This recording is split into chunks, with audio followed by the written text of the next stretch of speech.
Welcome to our Trade to Developer podcast. My name is Suzanne and Elsey. My name is Craig Shields, and we've often been asked to share how we've transitioned from trade to developer. We're now ready to reveal all.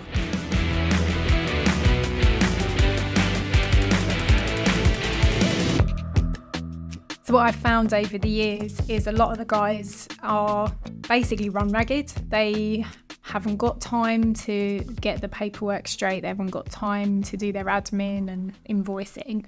And pretty much they're working on the job all day and then having to fit everything in at home around that. So if they suddenly have an influx of quotes, it can take them a month to get through those quotes.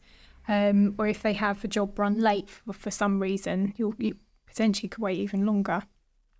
So for me, it's quite crucial that people were actually quite organised and methodical in what they do and not too scattergun approach.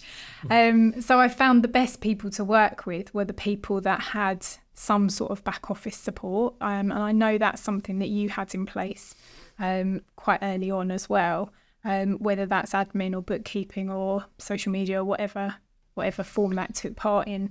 And obviously we discussed this before as well, haven't we, about people that then get the team and walk away. So they're they're not delegating, they're actually abdicating any responsibility and of that task completely.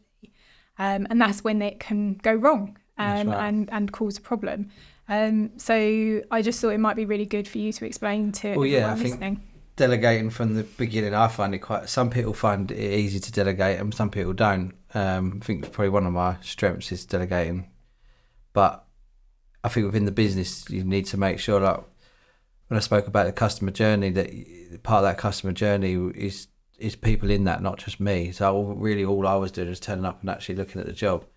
And I did have a guy looking at the work, and we've got a contracts manager now that actually goes out and looks at the work. So I delegated the customer journey from my system, done some of it, to then over to my VA. So I used the VA to book the work in. And then obviously when we wrote the quote, I would do basic. So I'm dyslexic. I struggle with writing things down, but I can do voice notes. So I do a voice note I have like a template for my quotes, which was like, thank you for allowing CS Coventry to price for this following works. This work's it's either based on the site visit or it's based on the drawings that have been provided, or sometimes I'd even get provided pictures from WhatsApp or Facebook. So I'd write on the quote, this quote is based on the pictures you've provided me and the site visit would need to be checked.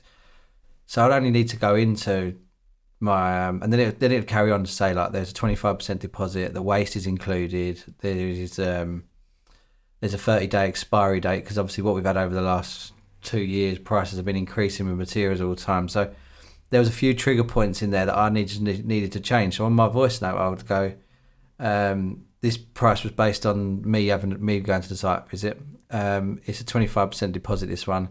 The waste is included with this cost, and there's a 30-day expiry date. I could change that, because if it was, I did change to 14 days because of the prices. Like I said, the prices go up. So there's a few trigger points, and then I would just do, this works is, and then I would just write the works out, lay dust sheets out, take out existing wardrobes, clear from site, report on the walls behind because it couldn't see it and stuff like that. So it were just bullet points, and then obviously I'd work the price out and send it over, materials and labour broken down, and then there'd be a little quote at the end saying thank you very much for your quote.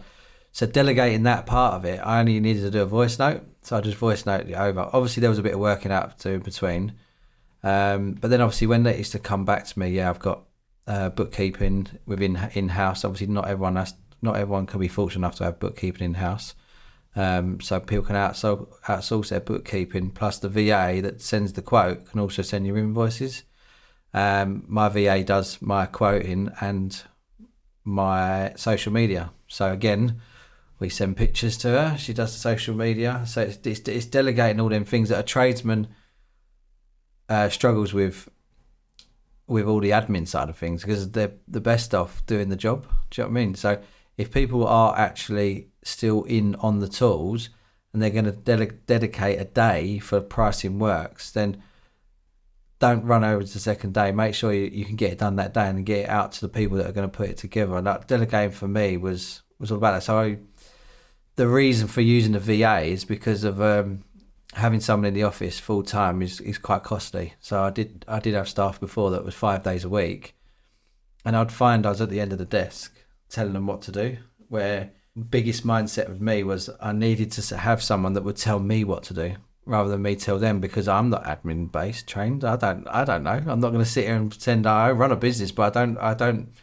know all the ins and outs of putting in quotes and everything else that goes along with it. So I needed to get a professional that was already trained within the system that we use.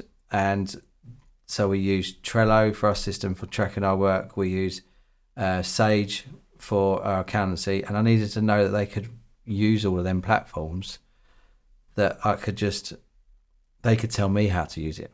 Does that make sense? Organise you. Yeah, organise me. So I think a lot of tradesmen think that, well, I have to get a star. I have to get someone in 3 days a week. I'll get someone from down the school. One of the mums from down the school that's busy. Oh, yeah, don't just hire like that. That's a whole other topic. We can cover that next time. But that's that though, isn't it? It's getting someone along that you know, and then you're having to give them something to do. In theory, if you was a plumber or electrician or anyone, you wouldn't go and hire someone that's not trained in electrics to do your electrics works for you. So it's the same thing when it comes down to delegating your admin. Buy somebody or use somebody's services that they already know. So a VA would be trained in what you need: social media, admin, invoicing, research into clients and stuff like that. So all the stuff that tradespeople don't like doing, there's a VA there that we can delegate to. And obviously I've got staff now work for me in the offices, but I've got them doing other roles. So I've got them looking after materials. So one of them now, we get a quote for something now. We got to quote for 5 other companies to get our prices, because you can find we put in like a 10-15 grand order for timber, and actually over 3-4 suppliers there's about 4 or 5 different price difference.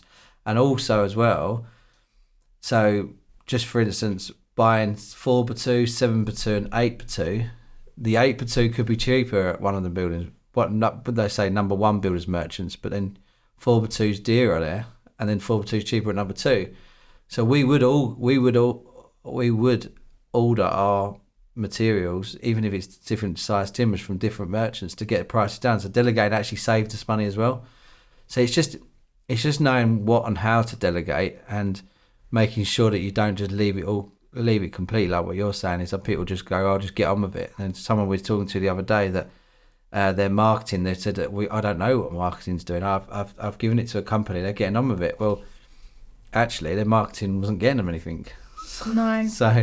So you do need to keep an eye on it all and make sure it's running properly. But then it goes back down to your customer journey, and then ticking off the things that you don't like doing but needs to be done. It's taken us 7 years to make the transition from working with clients through to developing our own portfolio, and we can speed that up for you. If any of this resonates, please do register now, and we can help you transition yourself from trade to developer in just 12 months. Yeah, and I think the key point there is, yes, you're going to be using someone else's service, and that's a cost, but actually the added value is you're less stressed. You've got somebody doing the role that's probably quicker at doing it than you doing it yourself, and they've actually saved you money. So they've not cost you anything, they've saved you money. So I think there's so many advantages for having other people, whether they're employed, on subcontracted, or virtual VAs, EAs, etc. I think that's a really crucial point if someone wants to give off that more professional image. Which effectively, if you're going to become a developer, you have to have a professional image. Because to get lending, no one's going to take you seriously unless you have the right professional CV and can prove that you're in control of everything, which means being in control of everything, not just being good at that one trade.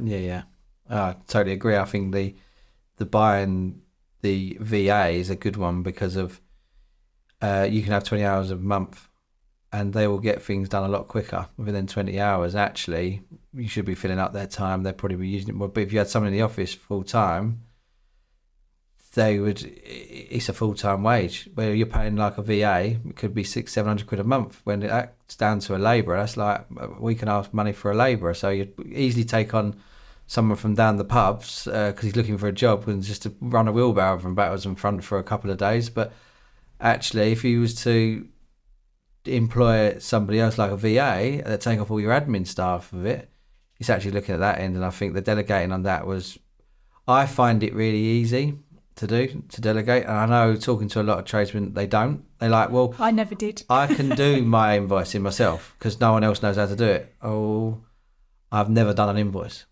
So it's always been done for me. And quotes, I put the quote together, but I don't write the quote. So, and that saves me loads of time. And I used to do, before I could get to my next quote and job to look at, I used to try and get the quote done within them 2 hours of getting to the next job.